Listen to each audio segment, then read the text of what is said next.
Hello my dear students, I am Pratika, Accountancy lecturer in Alpha Pre-University College, Kyanagar. This is my 26th video class of 2nd PUC Accountancy NCERT syllabus Pre-University Board. So in this class I am going to solving the 5th problem of the retirement of a partnership firm. This is the 12 marks problem. So this is the different kind problem. I have solved the 4 problems in my last 4 video classes. So now I am going to solving this problem. Let's read the problem. R, S and M were carrying on business in partnership, sharing profits in the ratio of 3:2:1 respectively.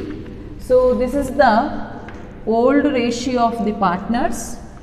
On March 31st, 2018, balance sheet of the firm stood as follows. They have given the balance sheet of the 31st March 2018. Assets, building 23,000, debtors 7,000, stock 12,000, patents 8,000, bank 6,000. Another thing, liabilities, sundry creditors 16,000, capitals for R 20,000, S 7,500, M 12,500. So total 40,000. Both the side 56,000, 56,000. And let's read the adjustment. Yes, retired on the above mentioned date on the following terms. What are the terms are here? Buildings to be appreciated by 8,800. So 8,800 ಏನಾಗಿದೆ appreciate ಆಗಿದೆ. So appreciate ಆಗಿರೋದ್ರಿಂದ that building amount is a income to the company. So all incomes are mentioned in the credit side of the revaluation account. So ಅದನ್ನು revaluation account credit side ತಗೋತೀರಾ. After that ಎಲ್ಲಿ ನೀವು ಇದನ್ನು show ಮಾಡ್ತೀರಾ, balance ಶೀಟಲ್ಲಿ ಬಿಲ್ಡಿಂಗ್ನ book value ಜೊತೆ. So you have to add this amount. Provision for doubtful debts to be made at 5% on debtors. So debtors ಮೇಲೆ 5% PDD ನ ಐಡೆಂಟಿಫೈ ಮಾಡಿ ಅಂತ ಹೇಳಿದ್ದಾರೆ. ಸೊ debtors 7,000 ಇದೆ, ಅದ್ರ ಮೇಲೆ ನೀವು PDD ನ 7,000 into 5/100 ಕ್ಯಾಲ್ಕುಲೇಟ್ ಮಾಡಿ. PDD is a expenditure to the company, so that's why all expenses are mentioned in the debit side of the revaluation account. So you have to mention in the debit side of the revaluation account. After that, goodwill of the firm to be valued at rupees 9,000. You have to observe the statement. In this statement, just they have given goodwill of the firm to be valued at 9,000. They have not mentioned the raised, created, like that words are not used here. So how to consider this? So we consider this goodwill amount in the partners capital account. So partners capital ಅಕೌಂಟಲ್ಲಿ ನಾವು goodwill ಅಮೌಂಟನ್ನು ತೊಗೊತೀವಿ. ಆದರೆ so ನಾವು consider ಮಾಡಬೇಕಾಗಿರೋದು ಯಾರು retired ಆಗ್ತಾ ಇರುವಂತಹ ಪಾರ್ಟ್ನರ್ನ share of ಗುಡ್ವಿಲ್ಲನ್ನು ತೆಗೆದು ಅವನಿಗೆ ಕೊಟ್ಟು ಪುನಃ ಆ ಗುಡ್ವಿಲ್ಲನ್ನು ಕ್ರೆಡಿಟ್ ಸೈಡ್ನಲ್ಲಿ ಪಾರ್ಟ್ನರ್ಸ್ ಕ್ಯಾಪಿಟಲ್ ಅಕೌಂಟಲ್ಲಿ ರಿಟರ್ನ್ ಆಫ್ ಮಾಡ್ತೀವಿ. ಸೊ ಹೇಗೆ ಮಾಡೋದು ಪಾರ್ಟ್ನರ್ಸ್ ಕ್ಯಾಪಿಟಲ್ ಅಕೌಂಟ್ ಮಾಡುವಾಗ ನಾನು ಹೇಳ್ಕೊಡ್ತೀನಿ. ಇದೊಂದು ಮಾತ್ರ ಎಲ್ಲಿ ಬರುತ್ತೆ, ಪಾರ್ಟ್ನರ್ಸ್ ಕ್ಯಾಪಿಟಲ್ ಅಕೌಂಟ್ನಲ್ಲಿ ಬರುತ್ತೆ. Next 5,000 to be paid to yes immediately and the balance due to him to be treated as a loan. So ಏನಾಗುತ್ತೆ, ಈಗ ರಿಟೈರ್ಡ್ ಆಗ್ತಿರುವಂತಹ ಪಾರ್ಟ್ನರ್ಗೆ ಪಾರ್ಟ್ನರ್ಸ್ ಕ್ಯಾಪಿಟಲ್ ಅಕೌಂಟ್ನಲ್ಲಿ ಬರುವಂತಹ ಬ್ಯಾಲೆನ್ಸ್ ಏನಿದೆ ಅದನ್ನು ಲೋನ್ ಅಂತ ಟ್ರೀಟ್ ಮಾಡ್ತಾ ಇದ್ವಿ. ಹಾಗೆ ಇಲ್ಲೂ ಕೂಡ ಲೋನ್ ಅಂತಲೇ ಟ್ರೀಟ್ ಮಾಡ್ತೀವಿ. ಆದರೆ ಒಂದು ಅಡ್ಜಸ್ಟ್ಮೆಂಟ್ ಸ್ವಲ್ಪ ಡಿಫ್ರೆಂಟಾಗಿ ಕೊಟ್ಟಿದ್ದಾರೆ. ಅವನಿಗೆ 5,000 ರೂಪಾಯಿಯನ್ನು ನಾವು ಇಮಿಡಿಯೇಟ್ ಆಗಿ ಪೇ ಮಾಡಿದ್ದೀವಿ. ಅವನು ಕೊಡಬೇಕಾಗಿರೋ ಅಮೌಂಟ್ ಎಷ್ಟು ಅಂತ ನಾವು ಪಾರ್ಟ್ನರ್ಸ್ ಕ್ಯಾಪಿಟಲ್ ಅಕೌಂಟಲ್ಲಿ ಕ್ಯಾಲ್ಕುಲೇಟ್ ಮಾಡ್ಕೊತೀವಿ. ಸೊ ಅಲ್ಲಿ ಬರುವಂತಹ ವ್ಯಾಲ್ಯೂಯಿಂದ ನಾವು ಅವನಿಗೆ 5,000 ಕೊಟ್ಟಿದ್ದೀವಿ ಅಂತ ಹೇಳಿ ಮೈನಸ್ ಮಾಡಿ ಇನ್ನು ಮಿಕ್ಕಿದ್ದು ಏನಿರುತ್ತೆ ಅದನ್ನು ಲೋನ್ ಅಂತ ನಾವು ಟ್ರೀಟ್ ಮಾಡ್ತೀವಿ. So prepare balance sheet of the reconstituted firm. So balance ಶೀಟನ್ನು ಪ್ರಿಪೇರ್ ಮಾಡಬೇಕಂದ್ರೆ ನಾವು 2 ಅಕೌಂಟ್ ಪ್ರಿಪೇರ್ ಮಾಡಲೇಬೇಕಾಗ್ತದೆ. That is revaluation account, another one is the partners capital account. So let's do the revaluation account. Revaluation account ಮಾಡೋಣ. So for revaluation account, columns particulars amount, you have to mention the rupees under the amount, and after that you have to mention the debit and credit. So so this is the format of the revaluation account. Revaluation ಅಕೌಂಟಲ್ಲಿ ನಮಗೆ adjustments ಇರೋದೇ effect ಆಗೋದ್ರಿಂದ let's read one by one. So buildings to be appreciated by 8,800. Already I have told you that appreciate is a income to the company. So ಅದು income ಆಗೋದ್ರಿಂದ ನಾವು ಎಲ್ಲ ಇನ್ಕಮನ್ನು revaluation account credit side ತಗೋತೀವಿ, ನಿಮಗೆ ಗೊತ್ತೇ ಇದೆ. So ಇದು ಕೂಡ ನಮಗೆ ಇನ್ಕಮ್ ಆಗಿರೋದ್ರಿಂದ we consider in the revaluation account in the credit side. By buildings account, by buildings account, how much? 8,800. Okay. But before that we have to observe building is a 23,000. Okay. Next thing, provision for doubtful debts to be made at 5% on debtors. So PDD is a expenditure to the company, so that's why we consider in the debit side of the revaluation account PDD. So debtors ಎಷ್ಟಿದೆ ನೋಡಿ, that is 7,000. So 7,000 debtors ಇದೆ. 7,000 into, so what is the percentage of the PDD is a 5%. 5 divided by 100.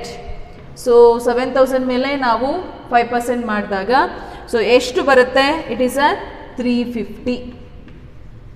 So 350 is a PDD. Next ಬರ್ತೀನಿ good will. ಈ good will ಅನ್ನು ನಾವು partners capital ಅಕೌಂಟಲ್ಲಿ consider ಮಾಡೋದ್ರಿಂದ ಇಲ್ಲಿ ಬರಲ್ಲ. ನೆಕ್ಸ್ಟಿಗೆ ಬರೋಣ, 5,000 ಟು ಬಿ ಪೇಯ್ಡ್ ಇಮಿಡಿಯೇಟ್ಲಿ. ಇದು ಕೂಡ ಪಾರ್ಟ್ನರ್ಸ್ ಕ್ಯಾಪಿಟಲ್ ಅಕೌಂಟಲ್ಲಿ ಬರೋದ್ರಿಂದ ಇದು ಕೂಡ ರಿವ್ಯಾಲ್ಯೂಯೇಷನ್ ಅಕೌಂಟಲ್ಲಿ ಬರಲ್ಲ. ಸೊ ಇಲ್ಲಿಗೆ ರಿವ್ಯಾಲ್ಯೂಯೇಷನ್ ಅಕೌಂಟಲ್ಲಿ ಇನ್ಕಮ್ ಮತ್ತು ಎಕ್ಸ್ಪೆಂಡಿಚರ್ ಎರಡನ್ನು ಮೆನ್ಷನ್ ಮಾಡಾಯಿತು. ಸೊ ನಾವ್ we have to total both the side. ಎರಡೂ ಕಡೆ ಟೋಟಲ್ ಮಾಡಿದಾಗ ಯಾವುದು ಜಾಸ್ತಿ ಬರುತ್ತೋ ಅದನ್ನು ಎರಡೂ ಕಡೆ ಬರೀರಿ. 8,800 ನಮಗೆ ಇನ್ಕಮ್ಮೇ ಜಾಸ್ತಿ ಇದೆ, ಸೊ ಕ್ರೆಡಿಟ್ ಸೈಡ್ ವ್ಯಾಲ್ಯೂವೇ ಜಾಸ್ತಿ ಇದೆ. ಸೊ ಬರುವಂತಹ ವ್ಯಾಲ್ಯೂವನ್ನು ಟು ಪ್ರಾಫಿಟ್ ಬರ್ತಾ ಇದೆ, ಟು ಪ್ರಾಫಿಟ್ ಟ್ರಾನ್ಸ್ಫರ್ಡ್ ಟು ಯಾರಿಗೆ ಟ್ರಾನ್ಸ್ಫರ್ ಮಾಡ್ತೀರಾ? That is R S and M. So what is the balancing figure? is 8,450 is a balancing figure. That 8,450 distributed in 3/6. 8,450 into 2/6. 8,450 into 1/6. So now 8,450 is a balance of the revaluation account. That 8,450 distribute to the partners through the ratio. See, ratio is given here, 3:2:1. So 3/6, 2/6, 1/6. 8,450 into 3/6 ಮಾಡಿದ್ರೆ ನಮಗೆ 4,225 4,225 ಬರುತ್ತೆ. 8,450 into 2/6 ಮಾಡಿದ್ರೆ 2,817 ಬರುತ್ತೆ.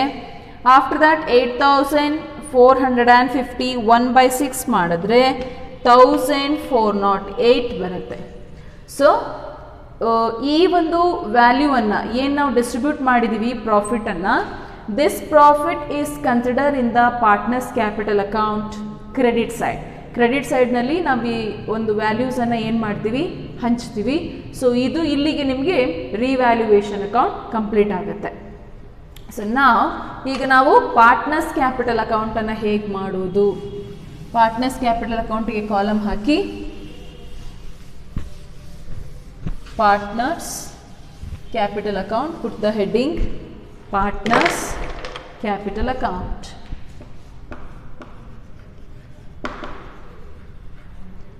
Partners capital account.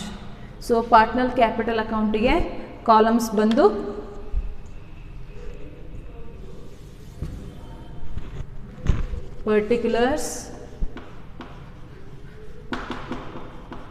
particulars, who is that? R, another one is the S, another one is the M. Again particulars, R, S, M. So put the column.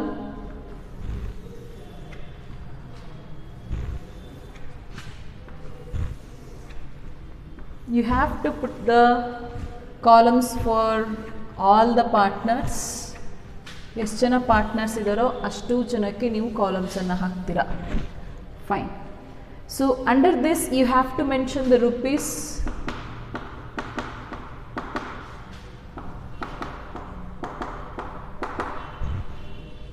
So ವ್ಯಾಲ್ಯೂಸನ್ನು ಬರೆಯೋದ್ರಿಂದ ಅದರ ಕೆಳಗಡೆ ರುಪೀಸನ್ನು ಹಾಕ್ತೀರಾ.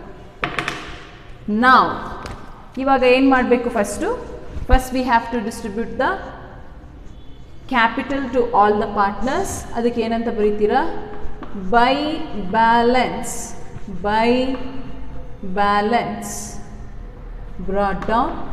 3 ಜನಕ್ಕೂ ಕ್ಯಾಪಿಟಲ್ ಬರೀತೀರಾ. For R is 20,000, for S is 7,500, for M is 12,500. So ಎಲ್ಲಿ ಕೊಟ್ಟಿರ್ತಾರೆ?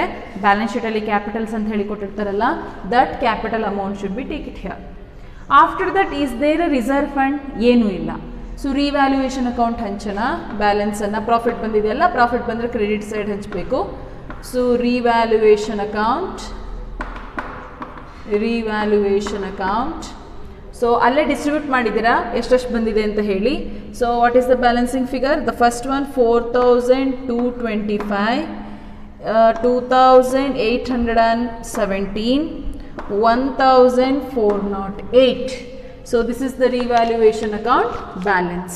So and after that next ನಿಮಗೆ ಇದೆಲ್ಲ ಮುಗಿದ ಮೇಲೆ ಇನ್ನು ಗುಡ್ವಿಲ್ ಒಂದು ಉಳಿದಿದೆ. ಸೊ ಗುಡ್ವಿಲ್ ಅನ್ನು ನಾವು ಹಂಚೋದು ಹೇಗೆ? ಅಲ್ಲಿ ಕ್ರಿಯೇಟೆಡ್ ಅಂತಲೂ ಕೊಟ್ಟಿಲ್ಲ, ರೈಸ್ಡ್ ಅಂತಲೂ ಕೊಟ್ಟಿಲ್ಲ, ಬರೀ ಫರ್ಮ್ ಗುಡ್ವಿಲ್ ಅಂತ ಹೇಳಿದ್ದಾರೆ. ಹಾಗಾಗಿ ನಾವೇನು ಮಾಡಬೇಕು? ಈ 9,000 ಇದೆಯಲ್ಲ, ಈ 9,000ಅಲ್ಲಿ ರಿಟೈರ್ಡ್ ಆಗುವಂತಹ ಪಾರ್ಟ್ನರ್ನ ಶೇರನ್ನು ಆಚೆಗೆ ತೆಗೆಯೋಣ. ಸೊ ರಿಟೈರ್ಡ್ ಆಗುವಂತಹ ಪಾರ್ಟ್ನರ್ ಇಲ್ಲಿ ಎಸ್ ಅಂದರೆ, ಸೊ ದಟ್ ಈಸ್ 3:2:1 2. ಸೊ ಎಸ್ನ ಒಂದು ಅವಳಿಗೆ ಕೊಡಬೇಕಾಗಿರುವಂತಹ ಶೇರ್ ಏನಿದೆ ಅದನ್ನು ಆಚೆಗೆ ತೆಗೆಯೋಣ ಫಸ್ಟು. ಸೊ ಹೇಗೆ? ಈಗ ನಾವು ಬರೀ ಎಸ್ಗೆ ಮಾತ್ರ ಈಗ ಗುಡ್ವಿಲನ್ನು ಕೊಡ್ತಾ ಇರೋದು, ಆರು ಮತ್ತು ಎಮ್ಗೆ ಗುಡ್ವಿಲನ್ನು ಕೊಡ್ತಾ ಇಲ್ಲ.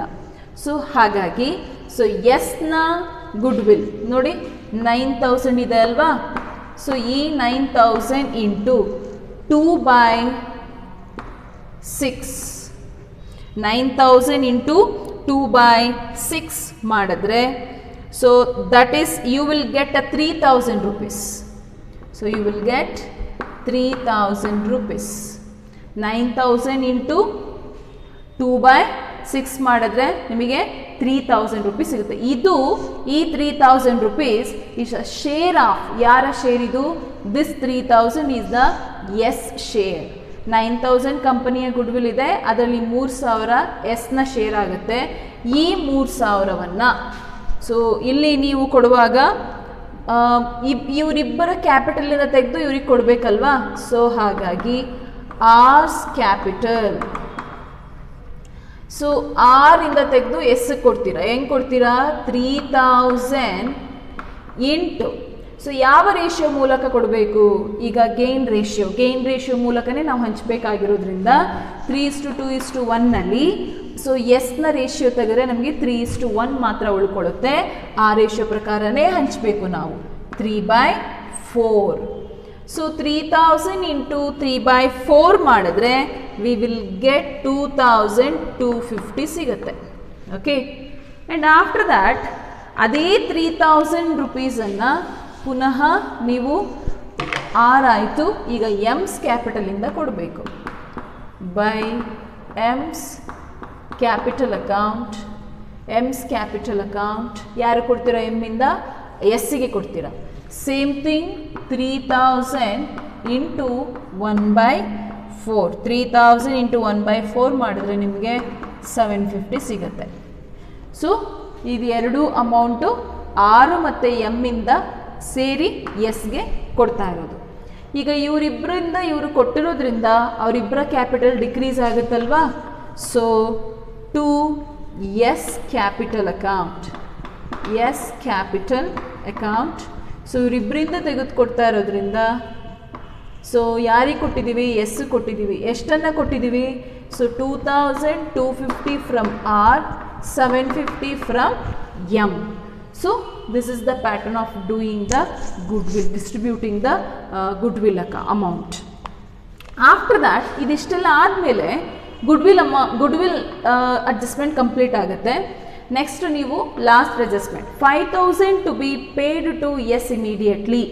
ಎಸ್ಗೆ ನಾವೀಗ ಇಮಿಡಿಯೇಟಾಗಿ 5000 ರುಪೀಸನ್ನು ಏನು ಮಾಡಬೇಕು, ಪೇ ಮಾಡಬೇಕು. ಯಾವುದರ ಮೂಲಕ ಪೇ ಮಾಡ್ತೀರಾ? ಇಲ್ಲಿ ನಮಗೆ ಬ್ಯಾಂಕ್ ಇರೋದ್ರಿಂದ ಬ್ಯಾಂಕ್ ಮೂಲಕನೇ ನಾವು ಪೇ ಮಾಡೋಣ. ಬ್ಯಾಂಕ್ ಅಕೌಂಟ್ ಯಾರಿಗೆ, ಎಸ್ ಕೊಡಬೇಕು. ಎಷ್ಟನ್ನು ಕೊಡಬೇಕು? 5000 ರುಪೀಸನ್ನು ಕೊಡಬೇಕು. ಸೊ ಇನ್ನೇನಾದರೂ ಉಳ್ಕೊಂಡಿದೆಯಾ ನೋಡಿ, ನೀವಿಲ್ಲಿ ಅಬ್ಸರ್ವ್ ಮಾಡಬೇಕಾಗಿರೋದು ನಾನು ಗುಡ್ವಿಲ್ಲನ್ನು ಹಂಚಿದ್ದೀನಿ, ಹೇಗೆ ಹಂಚಿದ್ದೀನಿ ಅಂತ ಅನ್ನೋದನ್ನು ನೀವು ಅಬ್ಸರ್ವ್ ಮಾಡಿ. ಸೊ ಗುಡ್ವಿಲ್ಲನ್ನು ಹಂಚುವಾಗ ನಾನಿಲ್ಲಿ ತೋರಿಸ್ದೆ ನಿಮಗೆ. ನಮ್ಮ ಕಂಪನಿನಲ್ಲಿ ಎಷ್ಟು ಗುಡ್ವಿಲ್ ಇದೆ? 9000 ಗುಡ್ವಿಲ್ ಇದೆ. ಈ ಸ್ಟೇಟ್ಮೆಂಟಲ್ಲಿ ಯಾವುದೇ ರೀತಿ ರೇಸ್ಡ್ ಅಂತ ಆಗಿರ್ಬೋದು ಅಥವಾ ಕ್ರಿಯೇಟೆಡ್ ಅಂತ ಆಗಿರ್ಬೋದು ಏನು ಕೊಟ್ಟಿಲ್ಲ. ಇನ್ ಕೇಸ್ ಹಾಗೆ ಕೊಟ್ಟಿದ್ರೆ ಹಳೆ ಪ್ರಾಬ್ಲಮನ್ನು ನೀವು ಅಬ್ಸರ್ವ್ ಮಾಡಿ. ಹಾಗೆ ಕೊಟ್ಟಿದ್ದಾಗ ನಾವು ಹೇಗೆ ಟ್ರೀಟ್ ಮಾಡಿದ್ದೀವಿ, ಮೂರೂ ಜನಕ್ಕೂ ಕೂಡ ನಾವು ಗುಡ್ವಿಲ್ಲನ್ನು ಹಂಚಿ ಬ್ಯಾಲೆನ್ಸ್ ಶೀಟಲ್ಲಿ ಕಂಪನಿಯ ಗುಡ್ವಿಲ್ಲನ್ನು ನಾವು ಉಳಿಸ್ಕೊಂಡಿದ್ದೀವಿ. ಒಂದೊಂದು ಸ್ಟೇಟ್ಮೆಂಟ್ ಒಂದೊಂದು ಥರ ಇತ್ತು. ಅಲ್ಲೂ ಕೂಡ ಇಮಿಡಿಯೇಟ್ಲಿ ರಿಟರ್ನ್ ಆಫ್ ಅಂತ ಕೊಡ್ತಾ ಇದ್ರು. ಸೊ ಹಾಗೆ ಎಷ್ಟನ್ನು ಕೊಟ್ಟಿದ್ದೀವೋ ಅಷ್ಟನ್ನು ರಿಟರ್ನ್ ಆಫ್ ಮಾಡ್ತಾ ಇದ್ವಿ. ಮೂರು ಜನದಿಂದನೂ ನಾವು ರಿಟರ್ನ್ ಆಫ್ ಮಾಡ್ತಾ ಇದ್ವಿ. ಆದರೆ ಈ ಸ್ಟೇಟ್ಮೆಂಟಲ್ಲಿ ಯಾವುದೇ ರೀತಿ ರೇಸ್ಡ್ ಅಥವಾ ಕ್ರಿಯೇಟೆಡ್ ಅಂತ ಹೇಳಿ ಕೊಟ್ಟಿಲ್ಲದೆ ಇರೋದ್ರಿಂದ 9000 ರುಪೀಸ್ನಲ್ಲಿ ರಿಟೈರ್ಡ್ ಆಗ್ತಾ ಇರುವಂತಹ ಪಾರ್ಟ್ನರ್ನ ಶೇರನ್ನು ಆಚೆಗೆ ತೆಗೆದು, ಸೊ ರಿಟೈರ್ಡ್ ಆಗುವ ಪಾರ್ಟ್ನರ್ನ ಶೇರ್ ಬಂದು 2/6. ಆ 2/6ನ ಇಂದ ತೆಗೆದಾಗ ನಮಗೆ 3000 ರುಪೀಸ್ ಸಿಗುತ್ತೆ. That 3000 rupees is giving to the S. ಯಾರಿಂದ ಕೊಡ್ತಾ ಇದ್ದೀರಾ? ಓಲ್ಡ್ ಪಾರ್ಟ್ನರ್ಸ್ ಅಂತ ಹೇಳಿದ್ರೆ ರಿಟೈರ್ಡ್ ಆಗೋ ಪಾರ್ಟ್ನರ್ಗೆ ರಿಮೈನಿಂಗ್ ಪಾರ್ಟ್ನರ್ಸ್, ಉಳ್ಕೊಂಡಿರೋ ಪಾರ್ಟ್ನರಿಂದ ನಾವು ಗುಡ್ವಿಲ್ಲನ್ನು ಹಂಚ್ತಾ ಇದ್ದೀವಿ. ಸೊ ಹೇಗೆ, ಯಾವ ರೇಷಿಯೋ ಮೂಲಕ ಹಂಚ್ತೀರಾ? ಗೇನ್ ರೇಷಿಯೋ ಮೂಲಕ. ಗೇನ್ ರೇಷಿಯೋ ಮೂಲಕ ಹೇಗೆ ತಗೊಳ್ಳೋದು? ಈಗ 3:2:1 ಇರೋದ್ರಿಂದ 2/6ನ ನಾವು ಏನು ಮಾಡಬೇಕು, ರಿಮೂವ್ ಮಾಡಬೇಕು. ಇನ್ನು ಉಳ್ಕೊಳ್ಳೋದು ನಮಗೆ 3:1. ಸೊ ಆ 3:1 ಗೇನ್ ರೇಷಿಯೋ ಆಗುತ್ತೆ. ಆ ರೇಷಿಯೋ ಪ್ರಕಾರ ನಾವು ಹಂಚ್ತೀವಿ. ಆರ್ಸ್ ಕ್ಯಾಪಿಟಲಿಂದ ತೆಗೆದು 3000 × 3/4 2250 ಬರುತ್ತೆ. ಎಮ್ಸ್ ಕ್ಯಾಪಿಟಲಿಂದ 3000 × 1/4 750 ಬರುತ್ತೆ. ಸೊ ಆಮೇಲೆ ಇಮಿಡಿಯೇಟಾಗಿ ನಾವು ಇದನ್ನು ಇವರಿಬ್ಬರ ಅಕೌಂಟಿಂದ ರಿಮೂವ್ ಮಾಡಿಬಿಡ್ತೀವಿ. ಸೊ 2S ಕ್ಯಾಪಿಟಲ್ ಅಕೌಂಟ್, ಎಸ್ಗೆ ನಾವು ಕೊಟ್ಟಿರೋದ್ರಿಂದ ಆರಿಂದ ಇಷ್ಟು ಕೊಟ್ಟಿದ್ದೀವಿ, ಎಮ್ಮಿಂದ ಇಷ್ಟು ಕೊಟ್ಟಿದ್ದೀವಿ ಅಂತ ಶೋ ಮಾಡ್ತೀರಾ. After that this adjustment is very important. So ಇಲ್ಲಿ 5000 ಇಮಿಡಿಯೇಟಾಗಿ ನಾವು ಪೇ ಮಾಡಿದ್ದೀವಿ ಅಂತ ಹೇಳಿರೋದ್ರಿಂದ ಸೊ 5000 ರುಪೀಸ್ ಬ್ಯಾಂಕ್ ಮೂಲಕ ನಮಗೆ ಯಾರು ಕೊಟ್ಟಿದ್ದೀವಿ, ಎಸ್ಗೆ ನಾವು ಅಮೌಂಟನ್ನು ಪೇ ಮಾಡಿದ್ದೀವಿ ಅಂತ ಹೇಳಿ ನಾವು ತೋರಿಸ್ಕೊತೀವಿ.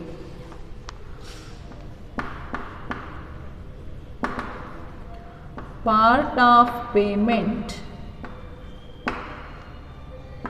to yes. ಎಸ್ಗೆ ಪಾರ್ಟ್ ಆಫ್ ದ ಪೇಮೆಂಟನ್ನು ನಾವು ಪೇ ಮಾಡಾಗಿದೆ. ಆ್ಯಂಡ್ ನೆಕ್ಸ್ಟ್ ಈಗ ನೀವು ಟೋಟಲ್ ಮಾಡ್ತೀರಾ. ಸೊ ಇಲ್ಲಿ ಎರಡು ಕಡೆ ಕಂಪೇರ್ ಮಾಡಿದಾಗ ನಮ್ಗೆ ಇದೇ ಜಾಸ್ತಿ ಬರುತ್ತೆ, 24,225. ಆ್ಯಂಡ್ ಇದನ್ನು ನೀವು ಟೋಟಲ್ ಮಾಡಿದಾಗ 13,317. ಇದನ್ನು ಟೋಟಲ್ ಮಾಡಿದಾಗ ನಿಮಗೆ 13,908. ಸೊ ಎರಡೂ ಕಡೆ ಬರೀತೀರಾ. 24,225. ಸೊ 13,317, 13,908. ಸೊ ಈಗ ನೀವು ಮಾಡಬೇಕಾಗಿರೋ ಕೆಲಸ, ಫಸ್ಟು ಎಸ್ಸಿಂದ ರಿಮೂವ್ ಮಾಡಿಬಿಡೋಣ. ಮಿಕ್ಕಿದ್ದನ್ನು ಎಸ್ ಲೋನ್ ಅಕೌಂಟ್ ಅಂತ ಹೇಳಿ ತೋರಿಸೋಣ. ಅವ್ರು ಹೇಳಿದಾರಲ್ಲ ನೋಡಿ, ಸ್ಟೇಟ್ಮೆಂಟಲ್ಲೇ ಹೇಳಿದ್ದಾರೆ, ₹5,000 to be paid to yes immediately and the balance due to him to be treated as a loan. So loan ಅಂತ ಟ್ರೀಟ್ ಮಾಡಿ ಅಂತ ಹೇಳಿದ್ದಾರೆ. ನಾವು ಕಳೆದಾಗ ನಮಗೆ ಸಿಗೋದು 8,317 ರೂಪಾಯಿ ಸಿಗುತ್ತೆ. ಯಾರಿಗೆ? ಎಸ್ಗೆ ನಾವು ಕೊಡಬೇಕಾಗಿರೋ ಬ್ಯಾಲೆನ್ಸ್. ಈ ಬ್ಯಾಲೆನ್ಸನ್ನು ಏನಂತ ಟ್ರೀಟ್ ಮಾಡಿದ್ದೀವಿ? ಲೋನ್ ಅಂತ ಟ್ರೀಟ್ ಮಾಡಿದ್ದೀವಿ. Okay fine. The next balancing figure 2 balance carried on. ಇವರಿಬ್ಬರು ಬ್ಯಾಲೆನ್ಸ್ ಏನಿದೆ ಆರ್ ಮತ್ತು ಎಮ್ದು, ಆ ಬ್ಯಾಲೆನ್ಸನ್ನು ನಾವು ಬ್ಯಾಲೆನ್ಸ್ ಶೀಟಲ್ಲಿ ಕ್ಯಾಪಿಟಲ್ ಅಂತೇಳಿ ತೋರಿಸ್ಕೊತೀವಿ. ಎಷ್ಟು ಬ್ಯಾಲೆನ್ಸ್ ಉಳಿಯುತ್ತೆ? 21,975. 24,225 ಇಂದ 2,250 ಮೈನಸ್ ಮಾಡಿದ್ರೆ 21,975 ಬರುತ್ತೆ. ಸೇಮ್ 13,908 ಇಂದ 750 ಮೈನಸ್ ಮಾಡಿದ್ರೆ 13,158 ಬರುತ್ತೆ. So these two values are showing in the balance sheet of the liability side under the capital account. So S ಲೋನನ್ನು ಇದೆರಡು ಅಕೌಂಟನ್ನು ಶೋ ಮಾಡಿದ್ಮೇಲೆ ಎಸ್ ಲೋನ್ ಅಂತ ಹೇಳಿ ಲಯಬಿಲಿಟಿ ಸೈಡಲ್ಲೇ ನಾವು ಶೋ ಮಾಡ್ಕೊತೀವಿ. ಸೊ ಸ್ವಲ್ಪ ಡಿಫ್ರೆಂಟ್ ಆಗಿದೆ, ಆದರೆ ಅಡ್ಜಸ್ಟ್ಮೆಂಟನ್ನು ಓದಿ ನೀಟಾಗಿ ಪ್ರಾಬ್ಲಮನ್ನು ಅರ್ಥ ಮಾಡ್ಕೊಳ್ಳಿ. So after it is very easy to you. So this is the partners capital account. So next ನಾವು ಯಾವುದನ್ನು ಪ್ರಿಪೇರ್ ಮಾಡೋಣ? Next last account, it's a balance sheet. So partners capital ಅಕೌಂಟನ್ನು ಮಾಡಾಯಿತು, ಈಗ balance sheet. So put the column for the balance sheet. Balance sheet as on 1/4/2018, liabilities amount, assets amount. So old balance sheet ಹೇಗಿದೆಯೋ ಅದೇ ಪ್ರಕಾರ ಮಾಡ್ತಾ ಬರೋಣ. First one sundry liability ಸೈಡಲ್ಲಿ ನೋಡ್ತಾ ಇದ್ದೀನಿ ನಾನು. So here sundry creditors.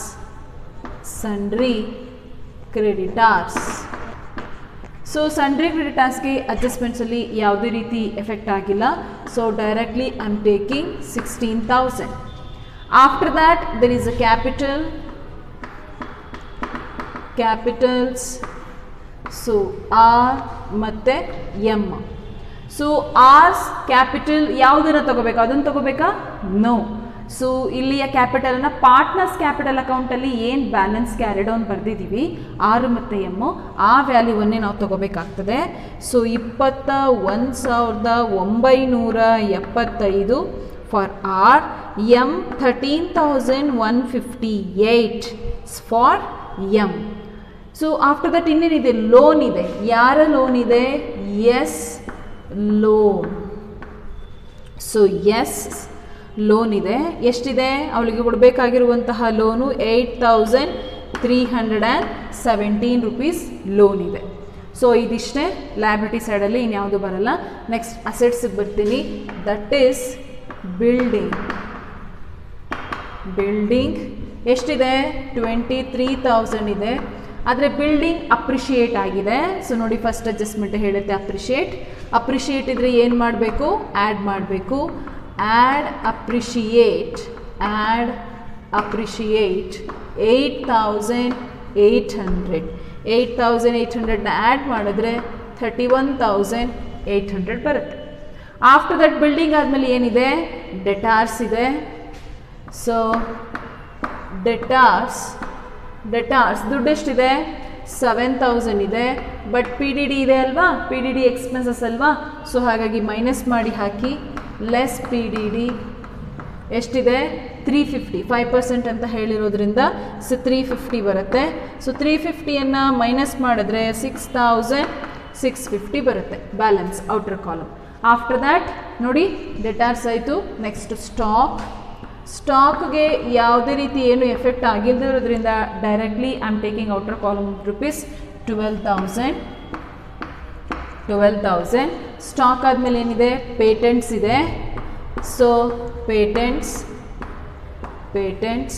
So ಪೇಟೆಂಟ್ಸ್ಗೂ ಕೂಡ ಅಡ್ಜಸ್ಟ್ಮೆಂಟಲ್ಲಿ ಏನು ಎಫೆಕ್ಟ್ ಆಗಿರೋದ್ರಿಂದ ಡೈರೆಕ್ಟಾಗಿ ನಾನು ಔಟರ್ ಕಾಲಮ್ಗೆ 8,000 ತೊಗೋತಾ ಇದ್ದೀನಿ. ಆಫ್ಟರ್ ದ್ಯಾಟ್ ಏನಿದೆ? ಬ್ಯಾಂಕ್ ಇದೆ. ಆದರೆ ಅಬ್ಸರ್ವ್ ಮಾಡಿ, ಬ್ಯಾಂಕಲ್ಲಿ 6,000 ಇದೆ. ನಾವು ಬ್ಯಾಂಕ್ ಮೂಲಕನೇ ಪಾರ್ಟ್ನರ್ಸ್ ಕ್ಯಾಪಿಟಲ್ ಅಕೌಂಟ್ನಲ್ಲಿ ಎಸ್ಗೆ 5,000 ರೂಪೀಸ್ ಪೇ ಮಾಡಿದ್ದೀವಿ. ಹಾಗಾಗಿ 6,000 ಮೈನಸ್ 5,000. ಇನ್ನು ನಮ್ಮ ಬ್ಯಾಂಕಲ್ಲಿ ಬ್ಯಾಲೆನ್ಸು ಎಷ್ಟು ಉಳಿದಿದೆ? ಇನ್ನು 1,000 ರೂಪೀಸ್ ಉಳ್ಕೊಂಡಿದೆ. ಸೊ ಇಲ್ಲಿಗೆ ಎಲ್ಲ ಐಟಮ್ಸು ಕಂಪ್ಲೀಟ್ ಆಗುತ್ತೆ. ಸೊ ಎರಡೂ ಸೈಡು ಕೂಡ ಏನು ಮಾಡಬೇಕು? ಇವಾಗ ನೀವು ಟೋಟಲ್ ಮಾಡಬೇಕು. ಟೋಟಲ್ ಮಾಡಿದಾಗ ನಿಮಗೆ ಎರಡೂ ಸೈಡು ಈಕ್ವಲ್ ಬಂದರೆ so balance sheet is correct ಅಂತ ಹೇಳಿ ಅರ್ಥ. ಸೊ ಎಷ್ಟು ಬರುತ್ತೆ? ಸೊ ಟೋಟಲ್ ಮಾಡಿದ್ರೆ 59,450 ಬರುತ್ತೆ. ಎಲ್ಲಿ? Liability side. And asset side ಕೂಡ 59,450 ಬರುತ್ತೆ. ಸೊ ಇಷ್ಟು ಬಂದರೆ ನಿಮಗೆ ಬ್ಯಾಲೆನ್ಸ್ ಶೀಟ್ ನೀವು ಮಾಡಿರುವಂತಹ ಪ್ರಾಬ್ಲಮ್ ಎರಡೂ ಕೂಡ ಕರೆಕ್ಟ್ ಇದೆ ಅಂತ ಹೇಳಿ ಅರ್ಥ. ಸೊ ಬ್ಯಾಲೆನ್ಸ್ ಶೀಟ್ ಈ ಕಂಪೇರೇಟಿವ್ಲಿ ಬೇರೆ ಪ್ರಾಬ್ಲಮ್ಗೆ ಕಂಪೇರ್ ಮಾಡಿದ್ರೆ ಇದು ಸ್ವಲ್ಪ ಕಮ್ಮಿ ಐಟಮ್ಸ್ಗಳಿದ್ದಾವೆ. ಸೊ ಫೈನ್, ಆದರೆ ಪ್ರಾಬ್ಲಮನ್ನು ಮಾಡುವಾಗ ನೀಟಾಗಿ ಅಂಡರ್ಸ್ಟ್ಯಾಂಡ್ ಮಾಡಿಕೊಂಡು ಆಫ್ಟರ್ ದ್ಯಾಟ್ ನೀವು ಪ್ರಾಬ್ಲಮನ್ನು ಸಾಲ್ವ್ ಮಾಡಬೇಕು. ಜೊತೆಗೆ ಇದು ಕ್ವಶನ್ ಬ್ಯಾಂಕಲ್ಲೂ ಇರೋದ್ರಿಂದ so don't miss to work out at home. So ಮನೆಯಲ್ಲಿ ನೀವು ವರ್ಕ್ ಮಾಡಲಿಲ್ಲ ಅಂತ ಹೇಳಿದ್ರೆ ಡೆಫಿನೆಟ್ಲಿ ಅಕೌಂಟೆನ್ಸಿ ಬರೋದಕ್ಕೆ ಸಾಧ್ಯ ಇಲ್ಲ. ಸೊ ಹಾಗಾಗಿ ಅಕೌಂಟೆನ್ಸಿನ ಪರ್ಟಿಕ್ಯುಲರ್ಲಿ ನೀವು ವರ್ಕ್ ಮಾಡಲೇಬೇಕು.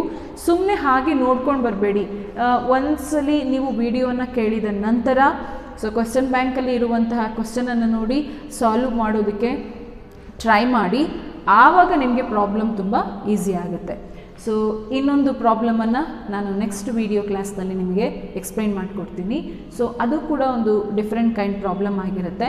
ಸೊ ಹೀಗೆ ಡಿಫ್ರೆಂಟ್ ಕೈಂಡ್ ಪ್ರಾಬ್ಲಮ್ಸನ್ನು ನೀವು ಸಾಲ್ವ್ ಮಾಡಿದಾಗ ಫೈನಲ್ ಎಕ್ಸಾಮ್ಸ್ನಲ್ಲಿ ನೀವು ಆರಾಮಾಗಿ ಯಾವುದೇ ಪ್ರಾಬ್ಲಮ್ ಕೊಟ್ಟರೂ ಕೂಡ ಸಾಲ್ವ್ ಮಾಡ್ಬೋದು. ಸೊ ಮನೆಯಲ್ಲಿ ನೀವು ವರ್ಕ್ ಮಾಡಿ. ನಾನು ನಿಮಗೆ ನೆಕ್ಸ್ಟ್ ವಿಡಿಯೋ ಕ್ಲಾಸ್ನಲ್ಲಿ ಇನ್ನೊಂದು ಹೊಸ ಪ್ರಾಬ್ಲಮ್ ಜೊತೆ ನಾನು ಬರ್ತೀನಿ. Thank you.